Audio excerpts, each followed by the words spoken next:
গল্পের শুরুতে একটি ট্রাক বোঝাই মাল নিয়ে ট্রাক তার গন্তব্যে যাচ্ছিল, কিন্তু মালের যে মালিক ছিল সে মালগুলো দ্রুত পৌঁছাতে বলছিল। আর যে লোকটি পৌঁছানোর দায়িত্বে ছিল তার নাম নিজের মতো করে ধরে নিলাম ঝন্টু। ঝন্টু তাকে বলছিল, আপনি কোনো টেনশন করবেন না, মাল সময় মতো পৌঁছে যাবে। কিন্তু ট্রাক কিছু দূর যাওয়ার পর হঠাৎ করে ট্রাকের চাকা পাংচার করে। কথায় আছে না, যেখানে বাঘের ভয় সেখানে রাত হয়। পরিস্থিতিটা হয়ে গেছে এমন, তাড়াহুড়োর কাজ যেন কখনোই আগায় না। ট্রাকের চাকা ঠিক করতে অনেক সময় লেগে যাবে। এখন ট্রাকের হেল্পার রমজান ট্রাক থেকে মাল সরানোর সময় হঠাৎ করে বস্তার ফুটো দিয়ে টাকার বান্ডেল দেখতে পায়।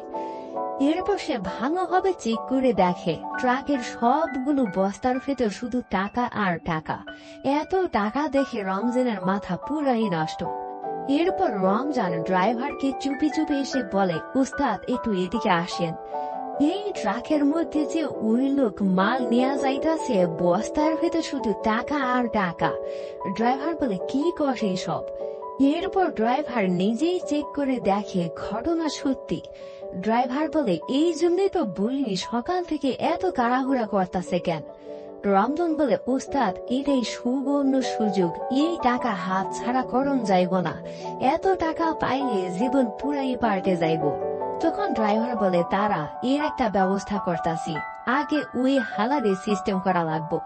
ড্রাইভার ঝন্টুর সাথে গিয়ে কথা বলে, তাকে বলে গাড়িটা সারতে একটু সময় লাগবো, আমাকে সময় দেন। গাড়ি ঠিক না করা পর্যন্ত তো যেতেও পারবে না। ঝন্টু পড়ে গেছে মুশকিলে। আর এদিকে দেখি শহর থেকে একজন নায়িকা আসে ডান্স পারফর্ম করার জন্য।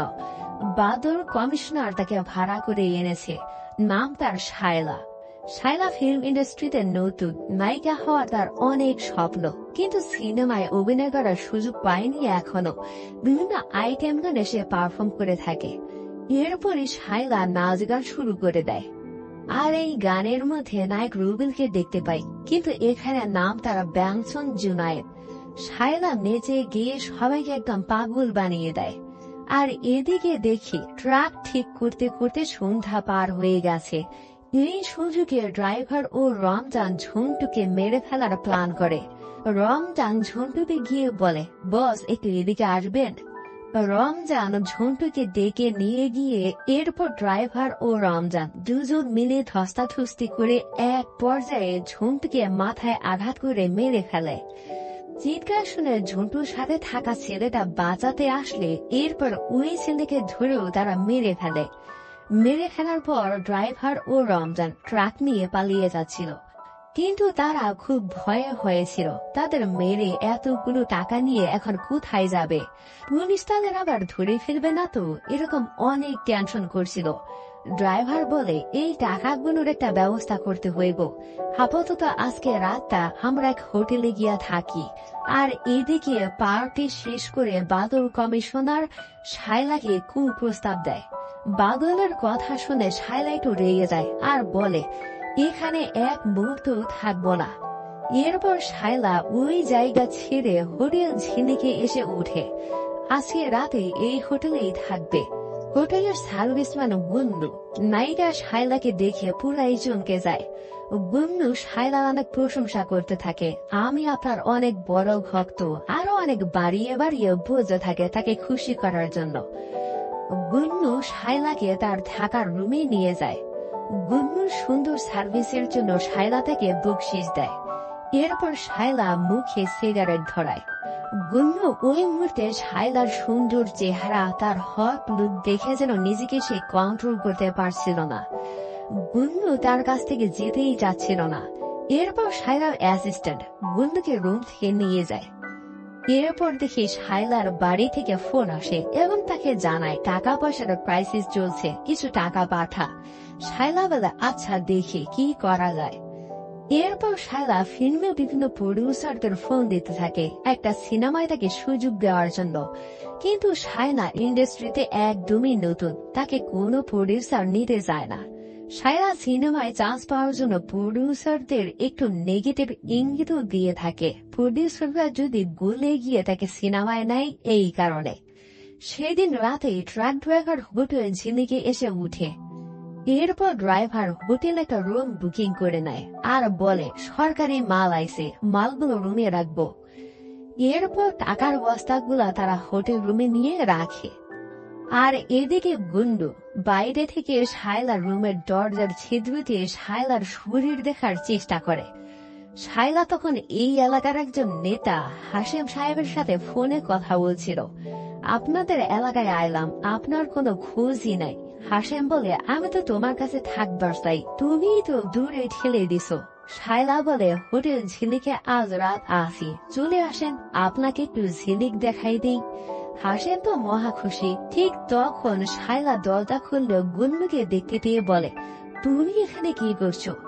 গুন্নু বলে, না ম্যাডাম, আপনার যদি কিছু লাগে তাই দাঁড়ায় আছি। শায়লা বলে, কিছুক্ষণ পর আমার এক খালু আসবে, তাকে রিসিভ করে নিয়ে আইসো, এখন যাও। এদিকে রমজান ও ড্রাইভার হোটেল রুমে সব টাকার বস্তা বের করে।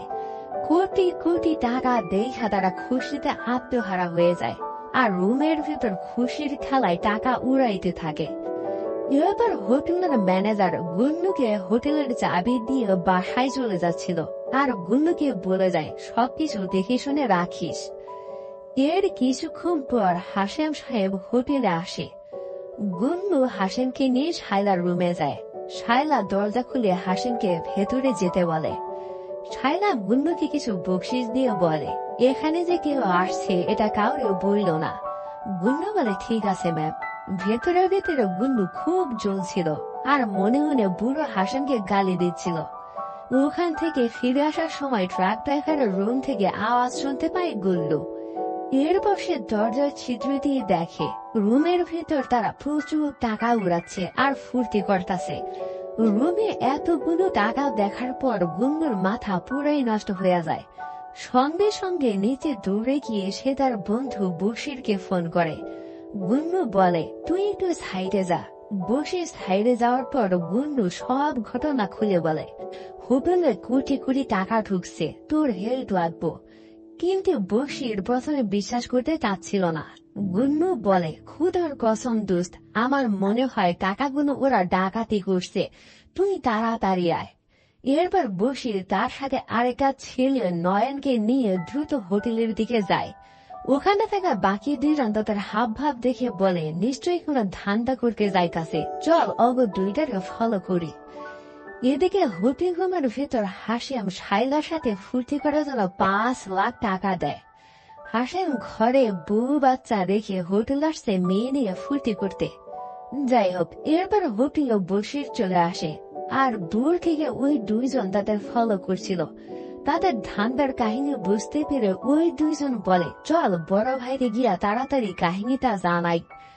এরপর গুন্নু বশিরকে নিয়ে উপরে যায় আর ও নয়নকে নিচে পাহারা দিতে বলে। রুমের ভেতর রঞ্জন ও ড্রাইভার টাকার উপর গড়াগড়ি খাচ্ছিল। এত টাকা তারা জিন্দেগিতে দেখে নাই। ঠিক তখন গুন্নু বাইরে থেকে দরজায় নক করে। তখন দুজন তো ভীষণ ঘাবড়ে যায়, এত টাকা এখন কিভাবে সরাবে। ড্রাইভার বলে, চুপ থাক, আমি দেখতাছি। এই বলে দরজা খুলে, কিন্তু দরজা খুলে বাইরে সে কাউকে দেখতে পায় না। তখন গুন্নু হুক করে পেছন থেকে এসে মুখ চেপে ধরে। এরপর বশির ও গুল্লু দুজন মিলে তাকে ধরাধরি করে অন্য এক রুমে নিয়ে যায়। এরপর বশির রামদা দিয়ে ড্রাইভারকে কুপিয়ে হত্যা করে মেরে ফেলে। ও গুন্নু তো খুব ভয় পেয়ে যায়, তোকে কি মারতে কইছি, এখন এই লাশ কই রাখবো। বশির বলে, এত চিন্তা করস কেন, আমি আসি না, সবকিছু প্ল্যান করে আইছি। রমজান ওস্তাদকে খুঁজতে খুঁজতে এখানে চলে আসে। রমজান ওস্তাদের লাশ দেখে ওখান থেকে পালিয়ে যেতে নেয়, কিন্তু সে পাওয়াতে পারে না। নয়ন তাকে ধরে ফেলে। এরপর তিনজন মিলে রমজানকে বেঁধে অন্য এক রুমে আটকিয়ে রাখে। এরপর গুন্নু ও বশির ওদের রুমে গিয়ে দেখে বস্তা বস্তা টাকা, চারিদিকে টাকা ছড়িয়ে ছিটিয়ে আছে। এত টাকা দেখে দুজনেই খুশিতে আত্মহারা হয়ে যায়। আর হোটেলের নিচে আরো কিছু অন্যান্য গ্যাংয়ের পোলাপান জুয়া খেলছিল, ড্রিঙ্কস করছিল। গুন্নু ও বশির দ্রুত টাকাগুলো গোছাতে শুরু করে, কিন্তু এত টাকা নিবে কিভাবে। তখন নয়নকে ভেতরে ডেকে নিয়ে আসে আর তাকে বলে একটা ভ্যান ডেকে নিয়ে আসার জন্য। কিন্তু ভ্যান ডাকার আগে গুন্নু বলে সবার আগে টাকার ভাগাভাগি হওয়াটা দরকার, পরে কোনো ঝামেলা যায় না। বসির বলে আচ্ছা ঠিক আছে, ভাগাভাগি কর। তখন গুন্নু বলে যেহেতু আমি আগে দেখছি তাই টাকার 80 ভাগ আমার, 10% তোর, 10% তোর। কিন্তু বসির এটা মানতে রাজি হয় না। তখন গুন্নু বলে আচ্ছা ঠিক আছে, 60% আমার, তুই খুন করছস এই জন্য 30% তোর, আর নয়ন কিছু করে নাই সেজন্য তোর 10%। কিন্তু নয়ন তখন পিস্তল বের করে তার মাথায় ঠেকায় আর বলে আমার কি আবাল মনে হয়, 1 টাকাও পাবি না, সব টাকা আমি নিব। বসিরকেও সে হুমকি দেয় আমি কাল লোক জানস, 1 টাকাও পাবি না, সব আমি নিব। নিচে থেকে ওই পোলাপানগুলো উপরে ঝগড়ার আওয়াজ শুনতে দিয়ে বলে চল তো উপরে গিয়ে দেখি কি হয়েছে। এরপর তারা উপরের রুমে আসে আর এই ঘটনা দেখে বলে কি হয়েছে রে। তখন গুনগুন নগদের উপর পুরকে নিয়ে তাদের পক্ষ নেয় আর বসে তখন দূরে ওখান থেকে পালিয়ে যায়। তখন নয়নকে মাতাল ছেলেটা গুলি করে মেরে ফেলে। এইসব পোলাপান হচ্ছে ব্লেড মিজানের পোলাপান। ওরা বলে মিজান ভাইরে জানাতে হবে, ভাইরে ছাড়া এইসব টাকা পয়সা ভাগাভাগি করণ যাব না। আর এদিকে শুরুতে ফলো করা ওই 2 ছিল বাইকটা মাসুম সব কাহিনী কয়। তখন বাইকটা মাসুম পোলাপান নিয়ে হোটেলে অ্যাটাক দিতে আসে। বাইকটা মাসুম সব সময় নারীদের বেলভূষা নিয়ে চলাফেরা করে। আর এদিকে রুমের ভেতর শায়লা ও হাসিম ফুর্তি করছিল। বাইরে যে এত কিছু হয়ে যাচ্ছে এগুলো তারা টেরই পায় না। মাসুম হোটেলে অ্যাটাক করে সবকিছু নিজের কন্ট্রোলে নিয়ে নেয়। তখন একজন জোরে এসে বলে ভাই বেড মেদান অ্যাটাক দিতে আইছে। মাসুম অর্ডার দেয় গুলি কর তাইলে। তখন বেড মেদান পোলাপান নিয়ে এসে হোটেলে অ্যাটাক দেয়। তখন 2 পক্ষের মধ্যে গুলাগুলি চলতে থাকে। হঠাৎ গুলাগুলির শব্দ পেয়ে শায়লা ও হাসিম ভীষণ ভয় পেয়ে যায় কি হচ্ছে বাইরে। গুলাগুলির ভয়ে হাসিম খাটের নিচে গিয়ে লুকায়। আর বাইরে পুলিশ রাস্তায় ডিউটি করছিল। হোটেলে গুলাগুলির শব্দ শুনে তারা ঘাবড়ে যায়। কয়েকজন পুলিশ ওখানে গিয়ে হোটেল সামাল দিতে পারবে না, তাই সে তার বসকে বিষয়টা জানায়। হোটেলে 2 পক্ষের লড়াই চলার পর ব্লেড নিদান হোটেল নিজের কন্ট্রোলে নিয়ে নেয়। আর বাইকটা মাসুম কোনো মতে জীবন নিয়ে হুট করে শায়লার রুমে ঢুকে যায়। তার হাতে পিস্তল দেখে শায়লা খুব ভয় পেয়ে যায়। আর খাটের নিচে হাসিমের তো ভয়ে ঘাম বেরিয়ে যাচ্ছিল। মিজান নুরজন নিয়ে শায়লা রুমে অ্যাটাক দেয় মাসুমকে মারতে। রুমের ভেতর মাসুমকে তারা খুঁজে পায়। শায়লা তখন মিজানকে বলে ভাই আমারে বাঁচান। শায়লাকে দেখে মিজানের পা ছাড়তো আরো বেড়ে যায়। অপরদিকে বশির কোনো মতে পালিয়ে এসে বোন জামালের কাছে আসে। তাদের লিডার হচ্ছে বোন জামাল। জামালকে সে বলে বস হোটেলে মিনিমাম 50 কোটি টাকা ঢুকছে, কিন্তু বস ওখানে বেড মেজান ঢুকছে, সব টাকা ও একাই খাইয়া ফেলাইতাছে। এই কথা শুনে জামাল বলে কোষ কি, আমার হোটেলে আমার এলাকায় ঢুকা আমার টাকা নিয়ে যাইব, আমারে এখনই নিয়ে আস। এই জামাল ছিল তার নুলা জামাল। এক বোমা হামলায় তার 2 পা উড়ে গিয়েছিল, সেখান থেকে সে নুলা। যাই হোক, এরপর দেখি রমজান হোটেল থেকে পালিয়ে পুলিশের সামনে দিয়ে দৌড়ে পালিয়ে যাচ্ছিল। তার সন্দেহজনক দৌড়ানি দেখে পুলিশ রমজানকে ধরে ফেলে। আর এদিকে হোটেল রুমে শায়লা বাঁচার জন্য মিজানের সাথে তাল মিলিয়ে চলছিল। মিজান তো এই সুযোগে শায়লাকে খেয়ে দেওয়ার ধান্দা করে। এদিকে পুলিশ রমজানকে জিজ্ঞাসাবাদ করছিল, আমাদের দেখে দৌড় দিলি কেন, হোটেলে সব কাহিনী খুলে বল।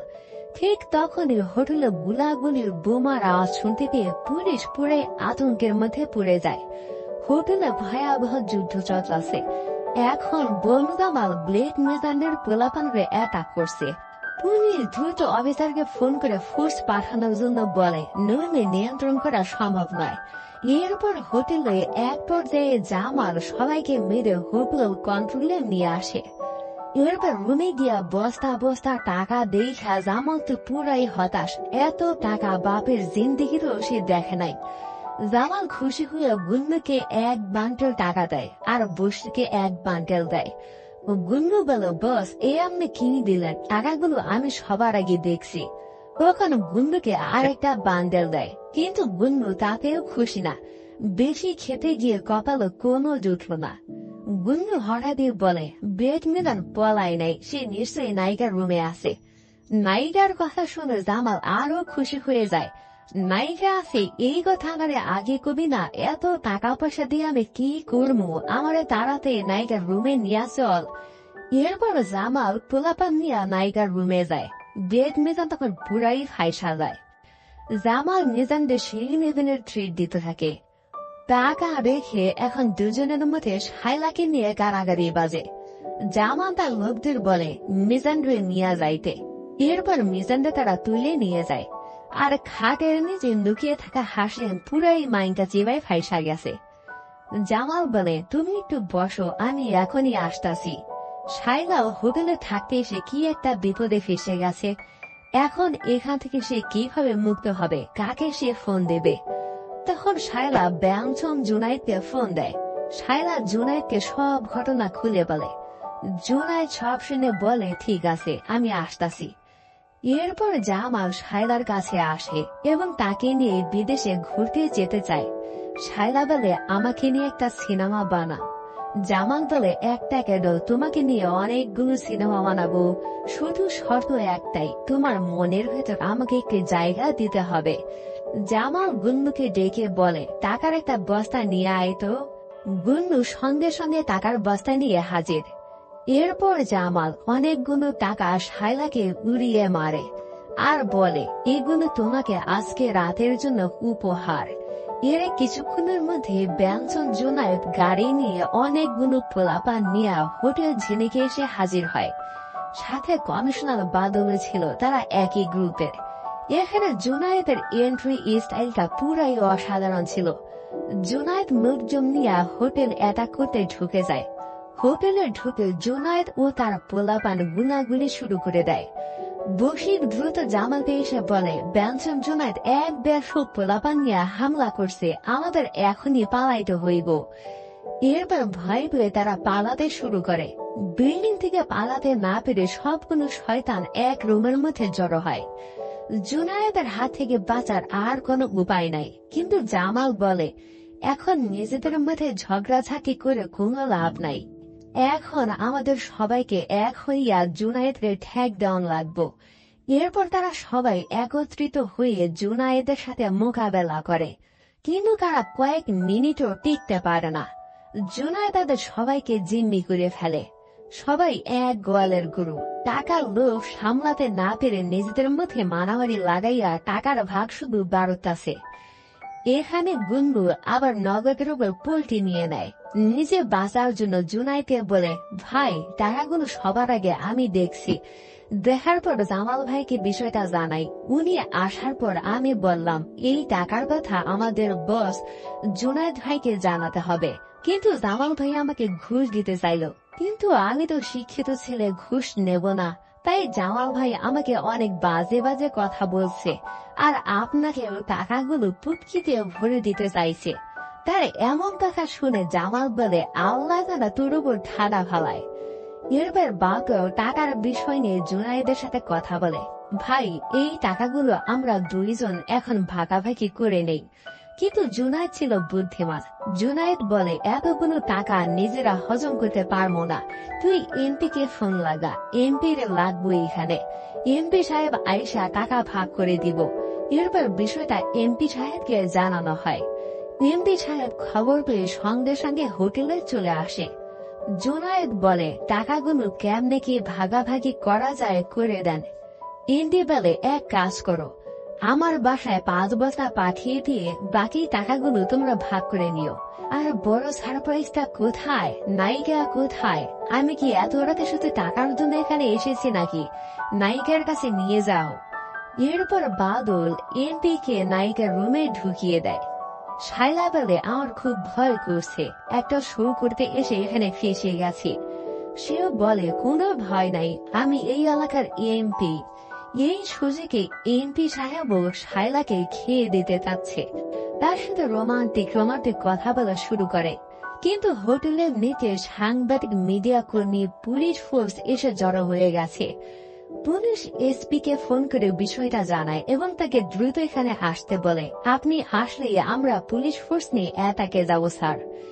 এসপি বলে আমি এখনই আসছি। এদিকে শায়লা এমপি কে বলে আমার সিনেমার নায়িকা হওয়ার অনেক ইচ্ছে, কিন্তু কেউ নেয় না।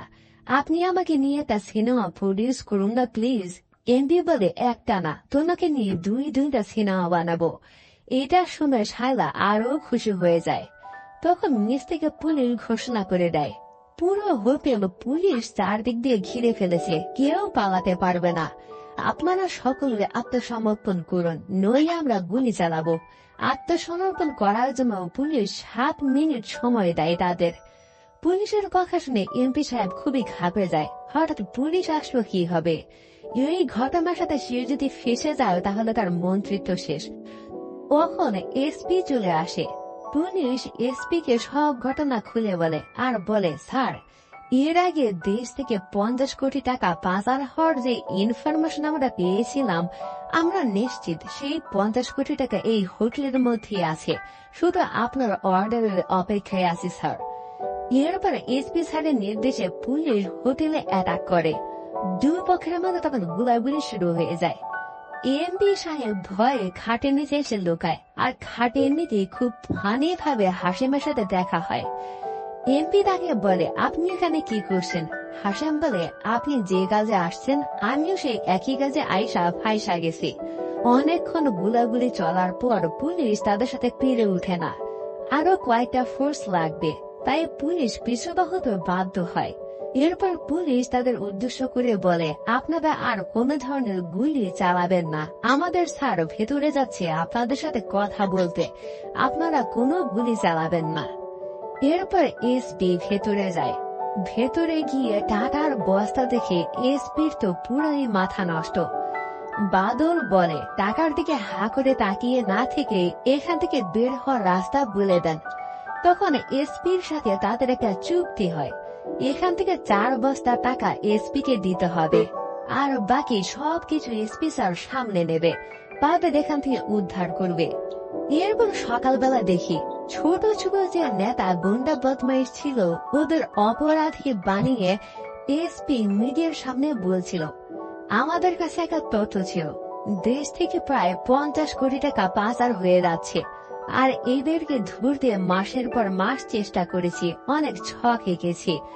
এসপি নিজে হিরো সাজার জন্য অনেক চাপা মারতে থাকে আর বলে টাকা পাচারের সাথে সাথে আমাদের দেশের উঠতি নায়িকা শায়লাকে তারা পাচার করে দিচ্ছিল। এই কথা বলে শায়লাকেও বাঁচায় আর কি। আর তার এই মিশন সাকসেস হওয়ার পেছনে এমপি সাহেব, জুনায়েদ সাহেব, বাদুল এরা সবাই সহযোগিতা করেছে। এসব বলে সবাইকে কাটিয়ে নিয়ে যায় আর কি। ঠিক তখন এখানে আরেকটা দৃশ্য দেখানো হয়, যেখানে ডিরেক্টর রায়হান রাফি একটা মুভির শুটিং এর জন্য 50 কোটি নকল টাকা ছাপানোর জন্য বলেছিল। রাফের ম্যানেজার এসে বলে স্যার টাকাগুলো কালকে আসার কথা ছিল। টাকাগুলো প্রোডাকশন ম্যানেজার ও তার সাথে একটা ছেলে ছিল, ওদের দুজনেরই কাল সন্ধ্যা থেকে ফোন বন্ধ, তারা নিখোঁজ হয়ে আছে। আর এদিকে পুলিশ হঠাৎ কিছু একটা তথ্য পেয়ে এসপি স্যারকে 2টা টাকার বান্ডেল দিয়ে বলে স্যার এই টাকাগুলো নকল, এগুলো একটা মুভির শুটিং এর টাকা স্যার। এই কথা শোনার পর সকলে পুরাই কাশটি খেয়ে যায়। প্রত্যেকের চেহারা দেখার মতো ছিল, সবাই ধোকা খেয়ে পুরাই বোকা হয়ে যায়। এই নকল টাকার জন্য কত খুন খারাপি, কত কাহিনী ঘটে গেল। কথায় আছে না লোভে পাপ, পাপে মৃত্যু, ঠিক সেটাই হয়েছে তাদের সাথে। তাহলে আসল 50 কোটি টাকা গেল কোথায়? পুলিশের কাছে যে একটা তথ্য ছিল দেশ থেকে 50 কোটি টাকা পাচার হচ্ছে, সেই টাকা কোথায়? একদম শেষে দেখানো হয় আসল 50 কোটি টাকা অন্য একটা ট্রাক দিয়ে অলরেডি পাচার হয়ে গেছে। তাহলে কি নকল টাকার সাথে আসল টাকার কোন একটা সম্পর্ক রয়েছে? সেই কাহিনীটা এখানে অসম্পূর্ণ রেখে গল্পটি শেষ করা হয়।